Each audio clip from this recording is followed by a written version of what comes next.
Hello students, let's read the question. A body is rolling down an inclined plane. If kinetic energy of rotation is 40% of kinetic energy in translatory state, then the body is a.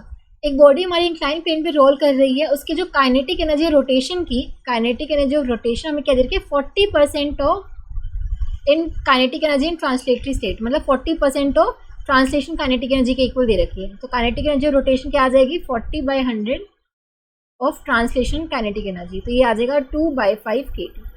ठीक है, अब body हमें mention नहीं कर रखी है, हम check कर लेते हैं कि KR/kT किसके लिए हमारे पास, जिसके लिए भी 2/5 आ जाएगा तो उसके लिए हम बोल सकते हैं वो बॉडी वो होगी. ठीक है, अब देखो काइनेटिक एनर्जी ऑफ रोटेशन का फॉर्मूला हमारे पास क्या होता है 12I ω², और ट्रांसलेशन काइनेटिक एनर्जी क्या होती है 12mv². और हमारे पास एक कंडीशन होती है for rolling without slipping V = R ω होता है. ठीक है, तो काइनेटिक एनर्जी रोटेशन यहाँ पे हम लिख सकते हैं 12 इंटू में I की जगह मैं क्या लिख सकती हूँ, अगर मैं I को ऐसे ही रहने दूँ, ठीक है, V ω की जगह मैं क्या पुट कर सकती हूँ V/R. ठीक है, तो काइनेटिक एनर्जी रोटेशन क्या हो जाएगा V²/R².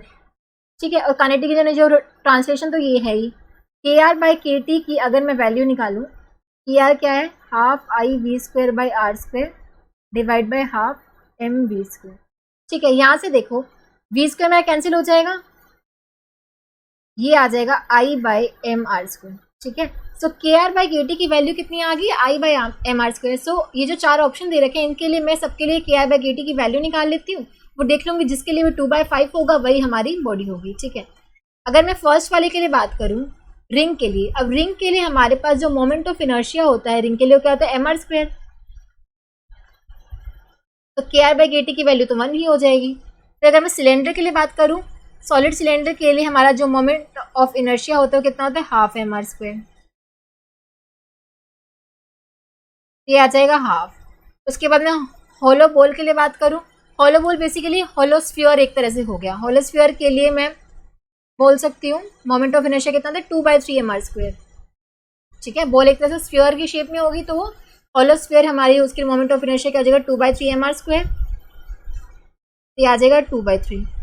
अब सॉलिड बॉल मतलब सॉलिड स्फीयर के लिए हमारी जो मोमेंट ऑफ इनर्शिया होता है वो कितना होता है 2/5mr². तो ये आ गया 2/5.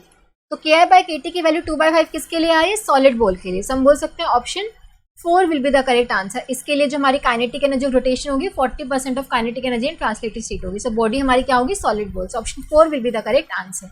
आई होप आप सबको समझ आया होगा. Thank you so much.